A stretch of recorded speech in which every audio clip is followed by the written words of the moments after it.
Nah, sekarang soal kegiatan sehari-hari Pak Dayat nih, karena Pak Dayat juga apa? Pak Dayat sekarang sudah menjadi petani organik mungkin ya Pak Dayat sebagai pelaku apa tadi ekologis nih, sebagai pelaku ekologis gimana sih sekarang perkembangannya? Jadi saya untuk keluar dari tujuannya itu untuk keluar dari dinas dari pegawai negeri itu atau dengan pensiun dini itu adalah untuk saya itu bukan untuk bersenang-senang pensiun, tapi saya ingin untuk capek.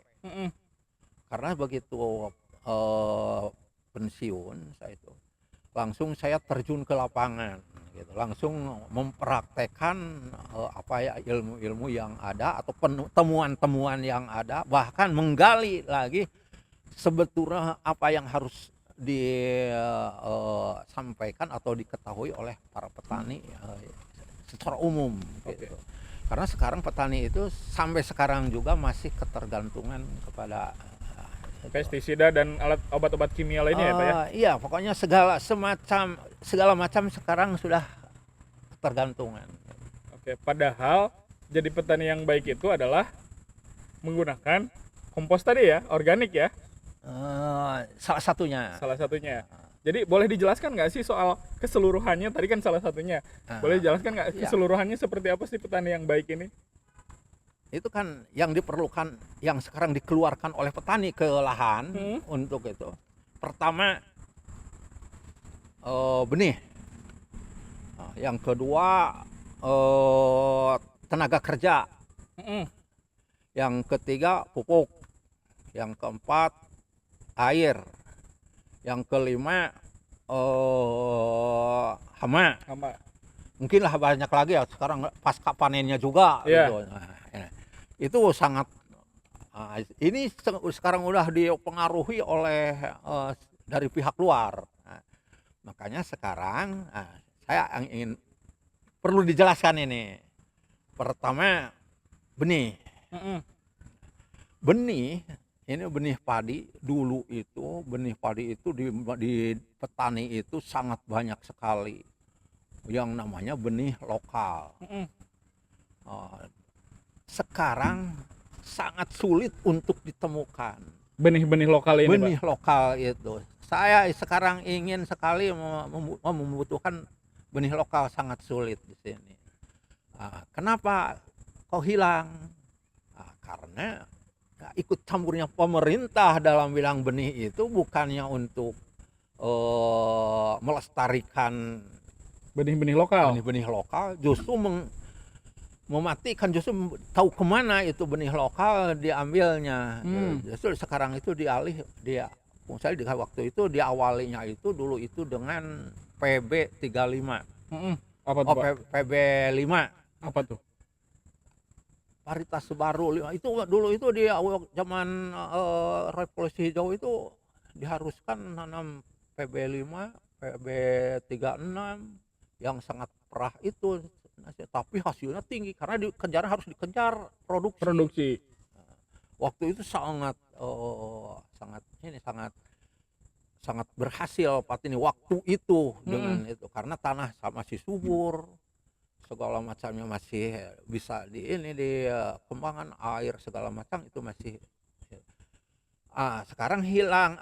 Waktu itu PB 5 karena perahnya semakin sini diganti dengan Cisadane, dengan Pelita, semakin karena tapi terserang oleh hama. Karena didorong dengan pestisida. Semakin sini banyak varietas-varietas baru yang terserang oleh, diciptakanlah varietas-varietas yang tahan hama. Padahal hama jenis lokal itu sangat kuat, tidak ada, hilang sekarang. Artinya memang ini mungkin ada yang bermain juga ya Pak? Nah, sekarang saya mau menjelaskan juga ini tentang benih. Karena ini saya terus terang, saya tidak setuju dengan program benih yang dikeluarkan oleh pemerintah yang secara itu otomatis itu bantuan. Ini pemerintah itu kan bantuan sangat besar sekali ini. untuk benih. Pemerintah beli benih itu berapa? Bukan harga petani, itu mesti dia itu dari si pengusaha benihnya itu dengan harga yang tinggi. Saya tidak mungkin kalau dengan harga petani. Pasti dia itu harga tinggi. Dibeli karena sekarang ada di toko itu sampai 80.000 per 5 kilogram. Satu kantong itu, benih ya. Nah, 80.000 di daerah kita di sini. Bayangkan 80 kalau bagi 5 berarti 4.000. 40. 40. Enggak, 20.000. Bagi 5 kan? Bagi 5. Iya. 80 bagi 5. 20.000, Pak. 16. 20 kali 5 100. Oke. 16.000. Harga petani mungkin tingginya juga kemarin hanya sampai 8. Itu 1 kilo sekarang itu hanya 5.000 lagi gitu. Berarti udah 3 kali lipat lebih. Itu harga benih. Sekarang pemerintah membelikan harga benih dari pengusaha untuk diberikan ke petani. Otomatis petani itu sangat senang. Karena dikasih. Dengan harga tanpa mengeluarkan biaya uang yang harusnya 80.000 tapi ini ada mesti oknum. Karena di daerah itu si petani itu harus mengganti ongkos kirim. Katanya. Nah, ini berarti petani itu mengeluarkan juga uang. Pemerintah sudah mengeluarkan uang. Kok si petani juga yang dikasihnya mengeluarkan uang. Jadi siapa yang disubsidi? Tentang benih ini. Iya, baru benih saja ya. Dan itu pun benih padi. Baru padi. Belum benih-benih yang lain ya, Pak ya. Udah itunya hilang benih lokal. Sekarang benih yang ada yang sudah tidak tahan lagi terhadap hama penyakit yang harusnya sekarang itu pakai pestisida terus. Ini yang harus kita buka untuk petani supaya dia itu berpikir bagaimana petani itu sadar tentang bahayanya petani untuk masa depan. Itu baru satu jenis ya, belum tanaman-tanaman lainnya ya. Perlu dijelaskannya nih. boleh Pak. Nah, sekarang itu baru benih. Kedua, tenaga kerja. Tenaga kerja kalau dulu itu ada istilah di masyarakat di petani ada gotong royong. Rereongan. Kalau di sini rereongan. Itu dalam satu wilayah itu bisa dicangkul atau dipakai dengan cara apa saja, itu beres semua, itu tidak ada masalah. Karena liliuran ya. Kalau di istilah Sunda itu liliuran. Nah, jadi kayak gotong royongan itu. Itu kebun, sawah itu beres semua. Tapi dengan adanya program mesin, dengan teknologi yang itu, sehingga contohnya ini untuk di sawah dulu nih. Kalau dulu dengan liliuran itu dengan keterbatasan tenaga kan, itu kalau yang punya 1 hektar berat petani itu untuk melaksanakan untuk menggarap tanah 1 hektar itu sawah. Tapi karena dengan adanya traktor, maka yang kan dulu itu yang 1 hektar itu berat dikasihkan kepada yang tidak punya sawah. Jadi kalau 1 hektar itu 700 bata dibagikan 100 bata 7 orang kan itu yang menggarap si yang punya 1 hektar itu. Petani yang tidak punya lahan. Dengan adanya traktor, maka daripada kan kalau yang menggarap itu di setengahnya, yang setengah yang menggarap, setengah yang punya. Sekarang daripada di tengah kan di tengah diparo kalau misalnya, mendingan untuk kita semua beri traktor 1. Berarti 7 orang sudah menganggur. Menambah pengangguran ya. Nah, itu udah menambah pengangguran. Traktor datang, diolah sendiri. Itu diantaranya itu traktor terhadap tanah apa lagi? Mm. Ini Ada dampaknya ya? baru dampak terhadap Ah, ah. petaninya itu. Oke. Traktor terhadap tanah itu ada dampaknya. Di antaranya apa? Semakin padatnya. Hmm. Karena harus hancur, kalau itu Iya. hancur, jadi tidak ada kerenggangan lagi. Gitu. Itu dampak daripada traktor. Dan unsur-unsur haranya juga berkurang mungkin ya, Pak? Unsur haranya juga kan, kalau traktor itu kalau ada gunukan-gunukan jerami itu harus dibakar. Mm-mm. Karena nggak mau dia ribet harus tukang Oh, traktor. oke. Hilanglah tuh pupuk. Mm-mm. Yang begitu nanti penjelasannya di pupuk itu Oke. lebih panjang lagi. Mm-mm. Itu udah menghilangkan lagi pupuk. Nah, itu mungkin baru 2 itu. Mm-mm. Oke, mungkin bisa dijelaskan tadi 2 kan, soal tenaga kerja, terus soal bibit ya. Ini, Nah, terus ada berapa lagi tuh tadi? pupuk belum. Pupuk ya. Pestisida belum. Air belum. Air belum. Nah, ini kan 3 unsur yang pestisida, pupuk dan pupuk nih. Pupuk kan paling dikeluhkan nih, Pak. Justru itu. Pupuk itu sekarang jadi problem bagi petani. Mm-mm. Karena kemarin itu harus ada pakai kartu tani. Mm-mm. Ternyata kartu tani itu tidak efektif Tidak lah efektif untuk ya. petani. Dan kayak mau beli sabu-sabu ya kalau mau beli pupuk. Sekarang udah ganti lagi dengan KTP, tapi harus bawa SPPT-nya yang sawah lagi. Itu kan semakin ribet. Jadi ini bukannya memperingan petani untuk itu, tapi itu Mempersulit ya. mempersulit. Tapi bagi saya itu Tidak menjadi jadi soal masalah. karena Bapak tidak menggunakan. Itulah tenaga bagi saya. Oke. Karena kenapa? Karena pupuk kimia itu jelas-jelas itu banyak kerugiannya. Nah, kerugiannya apa? Ya terhadap alam. Jadi bagi petani harus beli, Mm-mm. bagi tanah itu jadi padat, Padat dan tidak subur. keras, tidak subur, jadi tidak ada lagi makhluk hidup dalam tanah. Kalau dulu Nyangkul itu mengharapkan itu adalah belut, sekarang tidak ada lagi. Terus sebagai tanamannya sendiri udah mengandung kimia, kesehatan kita juga udah. Oke, itu berdampak panjang kepada itu. kesehatan kita ya. Iya, semua itu harus. Burung-burung yang juga itu memakan itu sudah hampir di sawah itu sudah menghilang. Kan banyak burung yang mengambil Cacing. katak, Iya. cacing atau apa. Sekarang di sawah itu hampir sepi itu dengan burung-burung. Karena tadi balik lagi ke unsur rantai makanan ya, Pak. Rantai makanannya itu salah, baru di pupuk, lain belum lagi dari di pestisida. Pestisida ya. Pestisida kan tadi sudah cukup dijelaskan ya soal wereng yang mati satu tumbuhnya 250 kan. Belum itu hanya wereng, ada lagi hama-hama lain kan. Belum kesehatan. Belum Kesehatannya itu kesehatan apa saja?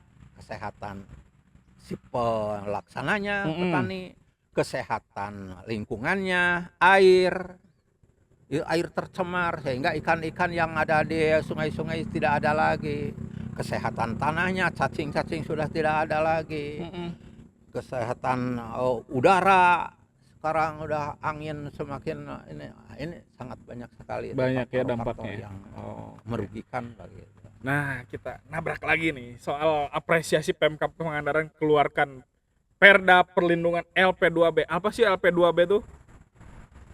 LP2B itu perlindungan lahan pertanian atau lahan pertanian dan pangan berkelanjutan. Nah, ini gimana nih, Pak?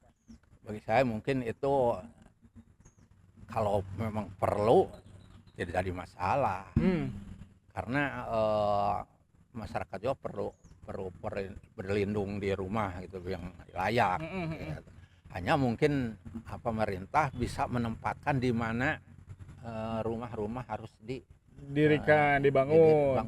Harus ada rencana yang matang. Kalau kota-kota ya, kalau itu ya.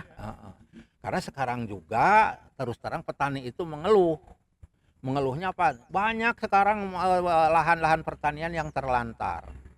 Karena apa? Karena biaya yang tadi cukup tinggi, tinggi, hasilnya sangat sedikit. minim. Jadi mendingan daripada capek-capek sekarang banyak yang terlantar. Oke, Kayak dan gitu. ini Dan, mungkin juga yang mempengaruhi paradigma para petani agar anaknya mending sekolah daripada bertani. eh, justru itu dari dulu juga saya tidak menyalahkan ada dari pihak mana, karena itu kesalahan semua. Mm-mm. Gitu. Jangankan orang lain, saya sendiri waktu itu punya anak itu jangan jadi petani. Sekolah saja. Iya sekolah, kita harus sekolah. Iya. Tapi tujuan sekolah itu untuk apa? Jangan mau jadi Jangan petani. jadi petani. Karena kenapa petani? Ya itu karena petani tidak ada seolah-olah suram lah masa depannya. Kotor dan masa depannya suram ya. Jangan jadi petani, gitu kan? Iya. Tapi sekarang justru saya terbalik.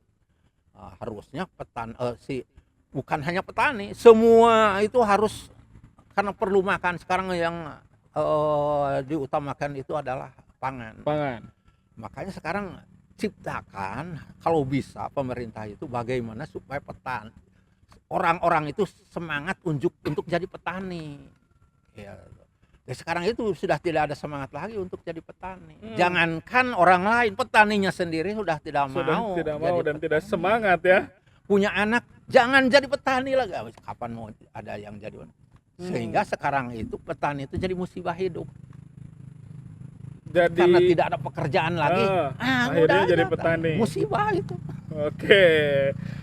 Tapi kan paradigma Pak Dayat sudah mulai terbalik nih tadi, dari PNS terus balik lagi jadi petani. Pertama itu, terus kedua. Dulu pernah ngomong ke anak udah sekolah tapi tujuannya jangan mau jadi petani gitu. Tapi sekarang udah berbalik harus jadi petani. Nah, itu apa motivasinya, Pak? Karena yang dibutuhkan untuk masa depan itu pangan. Tetap selalu pasti adalah untuk mempertahankan hidup. Mempertahankan hidup itu bukan harus dengan pakaian, bukan harus dengan alat komunikasi, tapi justru perut dulu, kehidupan dulu. Itu untuk kehidupan perut dulu. Dari kesehatan dulu ya, Pak ya? Kesehatan dulu. Oke. Makanya nanti untuk masa depan itu akan berbalik, itu pertanian itu akan sangat dibutuhkan. Kecuali kalau pemerintah sudah tidak mau lagi untuk membela petani. Oke, dan hari ini sudah mulai kelihatan kan dengan impor beras dari Thailand tuh Pak tuh. Iya. Gimana tuh Pak tuh? Memang untuk sekarang mendingan mengimpor.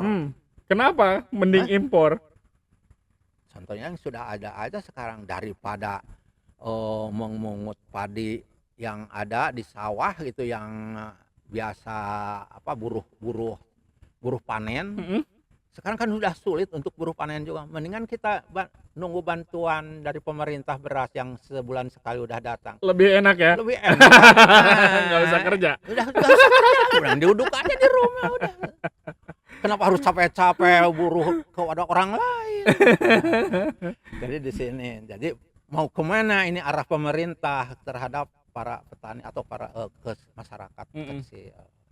Ya, sebagai bangsa yang sosial, tadi saya sempat ngobrolin soal itu dengan Pak Irfan tadi. Sebagai bangsa yang sosial ya, menganut sosialisme gitu. Artinya tadi gotong royong, terus ya sosial lah, bukan hanya soal menunggu gitu, tapi juga harus ada action bareng-bareng gitu, Pak. Nah, melihat kondisi ini, Pak Dayat, gimana sih sekarang yang tadinya dari pemerintah menjadi pemerintah terus balik lagi menjadi petani? Paradigma ini kan tentu berubah ya, Pak ya. Nah, harusnya sekarang gimana sih Pak masyarakat petani merubah cara berpikirnya agar petani ini tetap lestari, tetap ada regenerasi, dan kita juga tidak harus mengandalkan pangan dari negara luar? Bagi saya sangat gampang. Asal pemerintah benar-benar. Jadi petani jangan dibantu. Petani jangan dibantu. Biar hidup seenaknya. Tapi yang dibantu itu petani itu hasilnya. Penjualan ya? Harga. Oke. Hargailah petani itu. Harganya itu bukan hanya untuk sementara, hargailah dengan hasil produknya. Karena sekarang tidak dihargai. Oke. Tidak seimbang, tidak ada keseimbangan. Jadi jangan dibantu petani. Yang dibantu itu yang konsumennya. Makanya saya berpikiran begini, lebih baik subsidi itu dilemparkan ke yang si konsumen. Jadi benih petani dibeli dengan harga tinggi, produk petani dibeli dengan harga tinggi, dijual ke konsumen dengan harga murah. Karena dapat subsidi. Ya dengan subsidinya dia, bukan petani. Itu petani akan semangat. Sekarang idealnya, musim sekarang itu, idealnya gabah itu 15.000, baru harganya. Petani akan semangat. Tapi sekarang cuma berapa, Pak? 5.000. Jauh ya, jauh panggang dari api ini. Sementara harga-harga juga tinggi ya, Pak ya? Tinggi. Tapi kalau 15.000 petani bisa, dia semangat untuk menanam kembali. Oke. Berapa menit lagi, Mang Atip? Oke.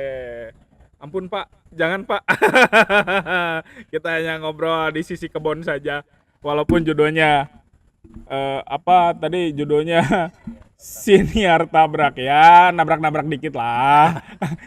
Nabrak-nabrak dikit Pak, agar Bapak sadar gitu.